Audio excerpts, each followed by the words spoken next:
নমস্কার। হোক বিতর্ক অনুষ্ঠান নিয়ে আমি পার্থপ্রতিম আপনাদের কাছে। বছর ফিরলেই আবার রাজ্যের বিধানসভা নির্বাচন এবং সেই নির্বাচনে ইতিমধ্যেই বিভিন্ন রাজনৈতিক দল তাদের কাজ শুরু করে ফেলেছে। আর আজ আমরা রয়েছি পশ্চিম বর্ধমান জেলার একটি প্রান্তিক বিধানসভা কেন্দ্র কুলটি বিধানসভা কেন্দ্রে, যেখানে আমাদের সঙ্গে রয়েছেন স্থানীয় বিজেপি বিধায়ক অজয় পোদ্দার মহাশয়। অজয়বাবু নমস্কার। নমস্কার। নমস্কার অজয়বাবু, সামনেই বিধানসভা নির্বাচন, আর একটা বছর পেরোলেই। এই যে গত 4টে বছর পেরোচ্ছে, কেমন কাজকর্ম হলো আপনার এলাকায়?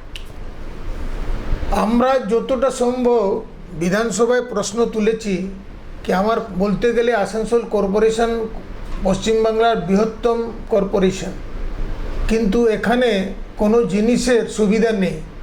জল নেই, রোড নেই, লাইট নেই, কিচ্ছু নেই। বিকাল হলেই পুরো গ্রামগুলো 150-200 গ্রাম আছে, অন্ধকারে ডুবে যায়। তাদের লাইটের ব্যবস্থা নেই, রোডের ব্যবস্থা নেই, চিকিৎসার ব্যবস্থা নেই। আমি হেলথ অ্যান্ড স্ট্যান্ডিং কমিটির মেম্বার, ওখানে পুরো টিম এসছিল হেলথের, ওখানে রাখলাম। আমার 3টা যে হেলথ সেন্টার আছে, বিদ্যানন্দপুর, কুমারডিয়া, ওখানে অবস্থাটা খারাপ।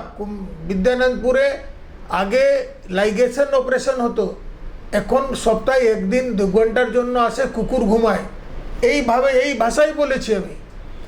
বিধানসভার পটলে ফিরহাদ হাকিম যারা মিনিস্টার আছেন, ওনার সামনেই আমি প্রশ্নটা তুলেছি কি আমার কর্পোরেশনের আন্ডারে জল নেই, রোড নেই, লাইট নেই। উনি প্রশ্নে উত্তরে বললেন ইয়ার আগে যারা ছিল 300 কোটি টাকার পাইপ এসেছিল, কী করলো না করলো আমরা তদন্ত করে দেখছি। আমরা কুলটিকে বিশেষ নজরে দেখব, জল দেওয়ার পুরো ব্যবস্থা করব। আমি সবসময় লেগে আছি। সেন্ট্রাল গভর্নমেন্ট থেকে আমরা একটু সাপোর্ট পাই, এই জন্য আমরা কিছু কাজ করতে পেরেছি। কয়েক জায়গায় সোলার লাইট, কয়েক জায়গায় হাইমাস্ট লাইট, কয়েক জায়গায় রোড, এরা আমরা করতে পেরেছি।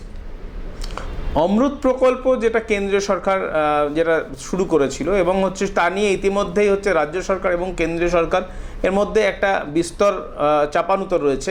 সেই কুলটিতে অমৃত প্রকল্পের আন্ডারে অনেক কাজকর্ম শুরু হয়েছিল, সেটা কি এই 5 বছরে কিছুটা জায়গা পেল? মানুষজন জল কতটা পেলেন? জল তো 50% জায়গা আছে, 50% জায়গা নেই। কুলটির অবস্থা সব থেকে খারাপ। একটা গল্প বলি, এদিকে দামোদর, এদিকে বরাকর, ওদিকে অজয়, 3টা নদীর মাঝখানে কি জল পাওয়া অসম্ভব? তার মানে ইচ্ছা শক্তির অভাব, কার্যক্রম করার অভাব, তারা করতে চায় না, এই জন্য হলো না। নাহলে একটা নদী থাকলেই আমরা জল পেতে পারতাম। একটাও চেক ড্যাম নেই। আমি একবার চিফ ইঞ্জিনিয়ারকে ডেকেছিলাম, বর্ধমান জেলা সংযুক্ত ছিল, বললো ভাই এই যে আপনারা চেক ড্যাম, বলে চেক ড্যাম কী হয়? মাইথান ড্যাম আছে, পাঞ্চি ডোর, তুমি চেক ড্যাম জানো না? চেক ড্যাম করলে বালি চুরি হবে না, 6 ফুট জল থাকবে, খাবার জলের অভাব হবে না, মৎস্য পালনের অভাব হবে না, কৃষির অভাব হবে না, কিন্তু বালি চুরি হবে না। তো আপনার কি মনে হয় এই যে জলের যে সমস্যা, এটাকে কি রাজ্য সরকার জিইয়ে রেখে দিয়েছে শিল্পাঞ্চলে? পুরোপুরি জিয়ে রেখে দিয়েছে। পুরো পশ্চিমবাংলায় আপনি ঘুরে দেখুন না, যে হর ঘর জল হর ঘর নল, এটা নতুন মিশন মোদিজির। সে নিজের ডেলি নাম দিয়ে দে মমতা, এগিয়ে বাংলা, এগিয়ে বাংলা। এই হর ঘর জলের মিশনের নাম নিজে করে দিয়েছে। তাতে কি হয়, মানুষ সব বুঝতে পারছে। 26-এ আমরা দেখিয়ে দেব যে অহংকার লেফটের ছিল কি তোরা 30 আছি, আমরা 260 আছি, সেই অবস্থা এখন আছে। তারা ঘুরে ওই জায়গায় চলে আসবে যে জায়গাতে লেফট চলে এসেছিল। মমতার অহংকার বেশি দিন চলবে না, এই ডুয়েল পলিসি চলবে না। হিজাব পরে, বুরকা পরে তুমি ঈদের 2 দিন ছুটি দেবে, হিন্দু ধর্মের ছুটি দেবে না, এটা চলতে পারে না। আপনি বলছেন যে 26-এ বিজেপি দেখিয়ে দেবে মমতা ব্যানার্জির যে দম্ভ আছে সেটা চূর্ণ হবে, কিন্তু দেখা যাচ্ছে এই বছরে কয়েক মাসের মধ্যে দেখা গেল দুজন বিধায়ক তারা তৃণমূলে যোগদান করলেন বিজেপি থেকে। কি বলবেন, এই জায়গাটায় কিভাবে দেখছেন? যাদের পার্সোনাল ইন্টারেস্ট থাকে, টাকা পয়সার অভাব থাকে, চুরি করতে পারে না, তারা চলে যেতে পারে। আমি তো 73 থেকে আছি, আমি তো পুরো লেফটের অনস্লট হয়েছি, তারপরে মমতা ব্যানার্জি, আমার কিছু যাওয়া আসা নেই। একবার মরবো, ডেলি মরার জন্য জীবন পাইনি। হিন্দুর রক্ষার জন্য যা করতে হয় সব কিছু করব। যে এই যে সময়টা যাচ্ছে, এই একটা বছর সংগঠনের কথা বিভিন্নভাবে বিভিন্ন রাজনৈতিক দল সবাই বলছে সংগঠনের কথা, আপনার এলাকার যে সংগঠন সেই সংগঠনকে কতটা ধরে রাখা সম্ভব হয়েছে? আমরা পুরোপুরি ধরে রেখেছি। অনেক জায়গায় খেপা মানুষ থাকে, ওদের কথা ছেড়ে দেন। বিজেপি পুরো সংগঠনকে ধরে রেখেছে, কুলটিতে স্পেশালি আমি পুরোভাবে রেখেছি। সম্প্রতি পশ্চিম বর্ধমান জেলা তৃণমূলের সভাপতি সে একটি ইফতার পার্টিতে এসেছিলেন, তিনি এখনও আশঙ্কা প্রকাশ করেছেন যে এখনও পর্যন্ত কুলটিতে হচ্ছে তাদের সংগঠন তৈরি হয়নি। বিজেপি কি নিজের জায়গাটা ধরে রেখেছে বলেই কুলটিতে এই অবস্থা, মানে তৃণমূলের? ওটা কুলটির কথা বলছেন উনি, পাণ্ডেসের কথাটা ভাবুন। আমরা 7টার মধ্যেই 7টাই জিতবো এবার। কোন জায়গা থেকে বলছেন 7টার মধ্যে 7টা জিতবেন, যেখানে হচ্ছে তারা দাবি করছে যে তৃণমূল কংগ্রেস সারা বছর মানুষের সঙ্গে থাকে, প্রতিদিন মানুষের সঙ্গে থাকে, সেখানে হচ্ছে বিজেপিকে শুধুমাত্র কিছু বিশেষ ইভেন্ট ছাড়া তাদেরকে রাস্তায় দেখা যায় না, মানুষের পাশে দেখা যায়? আপনি ঠিকই বলছেন, যে ডেলি চুরি করবে, ডেলি টাকা আদায় করবে, তাকে তো ডেলি থাকতে হবে। আমরা তো টাকা আদায় করি না, লোকের খোঁচাই না, খোঁচাবার জন্য তো ডেলি যেতে হবে। আমরা তো সাহায্য করার জন্য জানি, যখন ওদের প্রয়োজন হয় তখন আমরা যাই। ডেলি খোঁচাতে, ডেলি টাকা উসুল করতে, ডেলি বালু চুরি করতে আমরা কেন যাব? খুব স্বাভাবিকভাবে এই প্রশ্নটা আসছেই যে কুলটি বিধানসভা কেন্দ্রে উন্নয়নের ক্ষেত্রে আপনি বললেন বারবার বাধার সম্মুখীন হয়েছেন, 5 বছরে তবু হচ্ছে কুলটির মানুষের জন্য কতটা কাজ করতে পারলেন? অনেকটা কাজ করেছি। বরাকর স্টেশনে, বরাকরকে কনজিকিউটিভ 70 ইয়ার্সের গভর্নমেন্টগুলো, কলকাতা থেকে পরে বরাকর ছিল biggest business centre. It was not Asansol and Siliguri, it was Barakar. Okay systematic ওয়েতে শেষ করা হয়েছে। তো যে ব্রিজ ছোট হয়ে গেছে তার একটা বাইপাস রোড বানিয়ে দিয়েছি, বরাকর স্টেশনে লিফট লাগিয়ে দিয়েছি। কুলটিতে আর সীতারামপুরে একটা ট্রেনের স্টপেজ হবে। চিনাকুড়িতে যে রোড ব্লক হলো তার পুরো লাইনটা সাউথ ইস্টার্ন রেলওয়ে থেকে লাইট লাগিয়েছি। এইভাবে সোলার লাইট কিংবা হাই মাস্ক লাইট, এখন অবধি 250 সোলার লাইট লাগিয়েছি, 300 লাইট প্রসেসে আছে। হাই মাস্ক লাইট কমপক্ষে আমি ইসিএল থেকে ও সিদ্ধু কানু রোড থেকে আরম্ভ করে লালবাজারে 3টা, এখন করে অনেকটা লাইট লাগিয়েছি। রোডের কাজগুলো চলছে।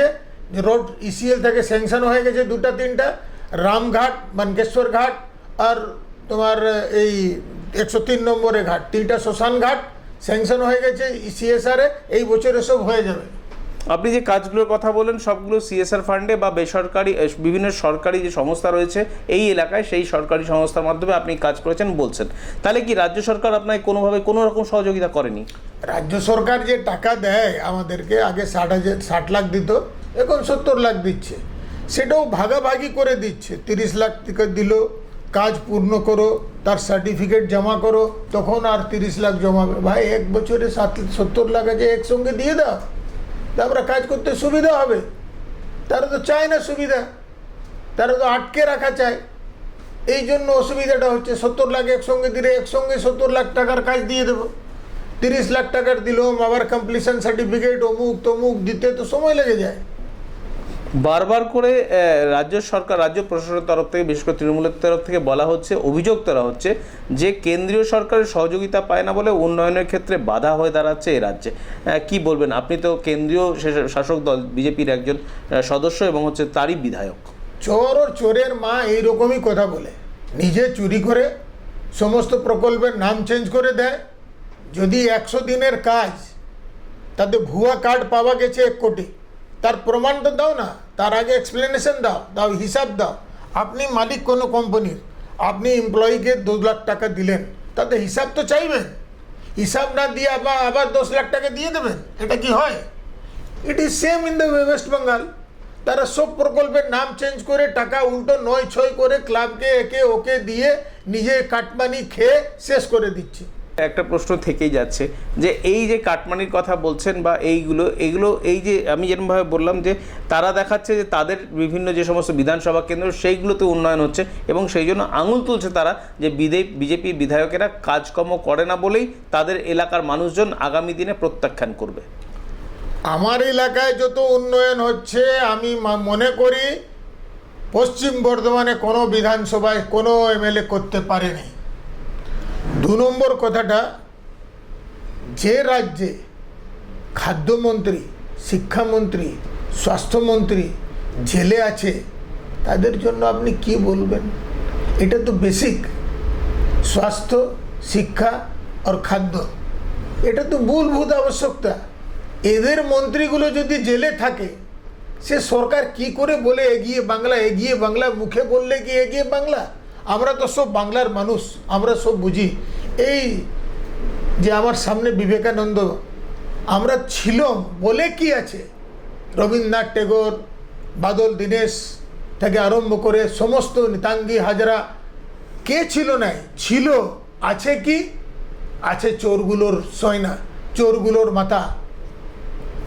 আজকের দিনে দাঁড়িয়ে হচ্ছে যে আগামী 1 বছরের মধ্যে নির্বাচন, সেই নির্বাচনকে মাথায় রেখে সংগঠনকে কিভাবে ভাবছেন, কিভাবে বিশেষ করে মহিলা সংগঠনকে কিভাবে অ্যাকুমুলেট করবেন? কারণ হচ্ছে যেখানে প্রত্যেক মাসে মহিলারা হচ্ছে ওই লক্ষ্মী ভাণ্ডারের মাধ্যমে 1000 টাকা করে পাচ্ছেন, 1 তারিখ হলেই তাদের মোবাইলে ঢুকে যায়, তাহলে এইখানে মহিলাদের কিভাবে আপনাদের মোটিভেট করা সম্ভব? আমরা যখন ইলেকশন আসবে আমরা অন্নপূর্ণা ভাণ্ডার চালু করব, নিশ্চিন্ত থাকুন। আমাদের ইলেকশন ম্যানিফেস্টোতে যারা 1000 টাকা ওই কিসের জন্য দেয়, 15 টাকা, 20 টাকা, 25 টাকা, 40 টাকার পোচ, মদের পোচ পুরো পশ্চিমবাংলায় ভর্তি আছে। ওই মেয়ে পায়, হাজব্যান্ড তুলে টাকা নিয়ে যায়, ওই পোচে মদ খায়। আমরা ওই 500-1000 টাকা দেবো নাই, আমরা হেফটি অ্যামাউন্ট দেবো, যেখানে সব জায়গা আমার দেওয়া হচ্ছে, যেখানে গভর্নমেন্ট বলেছে 3000 টাকা করে, যেখানে গভর্নমেন্ট বলেছে 2500, যেখানে বলেছে সেখানে দিয়েছে। আমরা ভুল বিবৃতি দিই নাই, ভুল আস্তে আস্তে দিইনি। তৃণমূলের তরফ থেকে দাবি করা হয়েছে, দিল্লিতে বিধানসভা নির্বাচনের আগে বলা হয়েছিল যে 3000 টাকা করে দেওয়া হবে, কিন্তু সেখানে যখন নির্বাচনের পরবর্তী ক্ষেত্রে যখন এই টাকার প্রসঙ্গ আসতে যাচ্ছে, তখন দেখা যাচ্ছে যে সবাই এই টাকার পাওয়ার অধিকারী নয়, যাদের 20,000 টাকার নিচে যাদের রোজগার করে তারা এটা পান। সুতরাং এটাই হচ্ছে ইস্যু করছে তৃণমূল, কি বলবেন? এটা নয়, যাদের 3টা বাচ্চার উপরে আছে তারা পাবে নাই।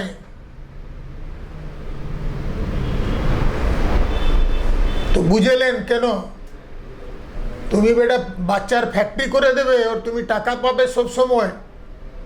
একটা গর্ভবতী মহিলা 25,000 টাকা পায়, বাচ্চার জন্য আলাদা পায়, ডিউরিং প্রেগনেন্সি আলাদা পায়। তো কেন পাবে ভাই ভারতবর্ষে?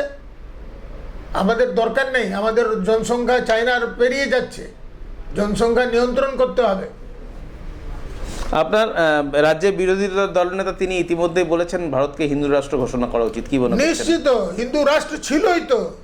নেহরু মতন একটা আমরা প্রধানমন্ত্রী পেয়েছিলাম যে অকাজ, 14টা ভোটে একটাও ভোট পায়নি, সে প্রাইম মিনিস্টার হলো। লাগাতার 7টা এডুকেশন মিনিস্টার মুসলমানকে করলো, ভারতের এডুকেশনকে শেষ করে দিল। সে আমরা চাই না। যে ভারতবর্ষে মহারানা প্রতাপকে, রানা সাঙ্গাকে গাল দেবে, সে লোক জীবিত থাকা উচিত নয়। ওয়াকফ বোর্ড নিয়ে একটা কেন্দ্রীয় সরকার একটা মিটিং হচ্ছে, সর্বদলীয় বৈঠক একটা হচ্ছে, এবং হচ্ছে ওয়াকফ বোর্ডের যে ওয়াকফের যে নীতি, সেই নীতিকে পরিবর্তন করার কথা ভাবছে কেন্দ্রীয় সরকার। ওয়াকফ বোর্ড আনলো কে? ওয়াকফ বোর্ড ছিল ভারতবর্ষে? এই যে কানুনগুলো যে ওদের অত রাইট দেওয়া হলো, ইট ওয়াজ দ্য পিটি নেহরু আর ইন্দিরা গান্ধী, তারা অত রাইট দিয়েছে। রাইটই ছিল না ওদের কাছে। ওই রাইটগুলো আমরা নিউট্রালাইজ করতে চেয়েছি। থাকুক না ওয়াকফ বোর্ড, আপনার জমি বলে দেবে আমার আছে। 1500 বছরে কেরালাতে যে গ্রাম আছে বলছে এটা ওয়াকফ বোর্ডের সম্পত্তি। মহারাষ্ট্রে এরকম ঘটনা ঘটেছে, মহারাষ্ট্রে, গোয়া, আপনার ভেট দ্বারিকা, কোনো জায়গা বাকি নেই। বলছে দিল্লি পার্লামেন্ট যে এখন নতুন হয়েছে সে ওয়াকফ বোর্ডের প্রপার্টি। তো তার একটা নিয়ম হওয়া উচিত। তো সেটা কেউ তো গ্রাহ্য করবে, জুডিশিয়ারি বলবে। জুডিশিয়ারির কাছে আপনি যেতে পারবেন, ভাই আমার জমি বলছে, আপনি ন্যায় করুন। তারাই উকিল, তারাই জাজমেন্ট, তারাই জজ, তারাই প্রতিবাদী, তারাই বাদী, তারা যা লিখে দেবে সেটাই হবে। এটা হতে পারে না ভারতবর্ষে। নির্বাচনকে কেন্দ্র করে হচ্ছে দেখা গেল ঠিক 1 বছর আগে আরএসএস প্রধান হচ্ছে প্রায় 10 দিনের সফরে বাংলায় ঘুরে গেল। আগামী দিনে কি নির্বাচনের রূপরেখা তৈরিতে এর কোনো ব্লুপ্রিন্ট মিলবে?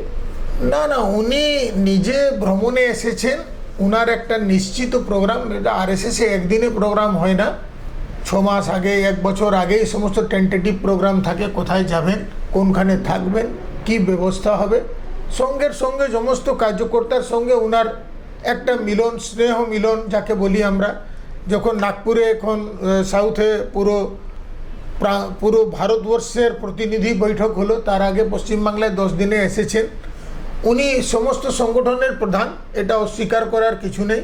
ভারতবর্ষে সংঘ পরিবারের যত সংগঠন তাতে ভারতীয় জনতা পার্টি একটা, তো সমস্ত সংগঠনের প্রধান আমাদের আরএসএসের মুখিয়া, যাকে আমরা বলি সর্বশ্রী মোহন ভাগবতজি। তো মোহন ভাগবতজির এই সফরকে ঘিরে ইতিমধ্যেই নানা প্রশ্ন উঠতে শুরু করেছে, এবং হচ্ছে যেটা বিষয় যে অন্যান্য যে সমস্ত রাজ্যগুলো আছে সেখানে বিধানসভা নির্বাচনে দেখা গেল যে আরএসএস একটা বড় ভূমিকা পালন করলো, এবং মহারাষ্ট্রের মতো জায়গায় সেখানে হচ্ছে আরএসএসের জন্য জয় পেলো বিজেপি। সেখানে হচ্ছে কি আগামী দিনে পশ্চিমবঙ্গের এই বিধানসভা নির্বাচনে এইটা কি মনে হচ্ছে, এটা কি খুব গুরুত্বপূর্ণ? খুব গুরুত্বপূর্ণ। এটা আমাদের মনে হয় 26-এ ইলেকশন, লাস্ট ইলেকশন, তারপরে বাংলাদেশ হবে। যতজন আছে মেন্টালিটি চেঞ্জ করে এদিকে ঝাঁপাতে হবে, আর কোনো রাস্তা নেই। কারো বাড়ি বাঁচবে না, কারো মা বোন বাঁচবে না, কারো ছেলে মেয়ে বাঁচবে না। তারা কাটার সময় দেখে না এটা হিন্দু আছে কি, এ টিএমসি আছে কি, বিজেপি আছে কি, লেফট আছে, হিন্দু থাকলেই কাটবে। তো সবাইকে সাবধান হবার দরকার। পশ্চিমবাংলায় যে দিন এসছে সে বাংলাদেশের দিন ফেরত না আসুক। এখানে শ্যামাপ্রসাদ মুখার্জি যে পশ্চিমবাংলাকে বানিয়ে গেছে, আমরা সেই পশ্চিমবাংলাকে বাঁচিয়ে রাখতে পারি, এ আমাদের উদ্দেশ্য। আগামী দিনে আবার রামনবমী, মাঝে একটা সময় ছিল যেখানে রামনবমীকে কেন্দ্র করে আপনার এই বিধানসভা এলাকায় একটা উত্তেজনার পরিবেশ তৈরি হয়েছিল, অশান্তি তৈরি হয়েছিল। রামনবমীর আগে কুলটিবাসী কি তাদের প্রতি কি মেসেজ দেবেন? না, এখানে কোনো অশান্তি হবে না। যারা দুষ্কৃতী কিছু একটা দোকানদার আসানসোলে থাকতো, ওদের বাড়ি থেকে ঢিল ফেলা হয়েছিল, and that was compromised and that was all sorted out. এখানে কারো ক্ষমতা নেই সেরকম ঢিল ফেলবে, আর তলোয়ার নিয়ে আসবে কি বোমা ফুটবে। এই কুলটি আছে, কুলটিতে এইরকম কারো ক্ষমতা নেই। আজ এ পর্যন্তই। আগামী দিনে নির্বাচন এবং নির্বাচন কেন্দ্রিক আরও কথাবার্তা নিয়ে অবশ্যই থাকবো। আজকের মতো এখানেই শেষ করছি। নমস্কার।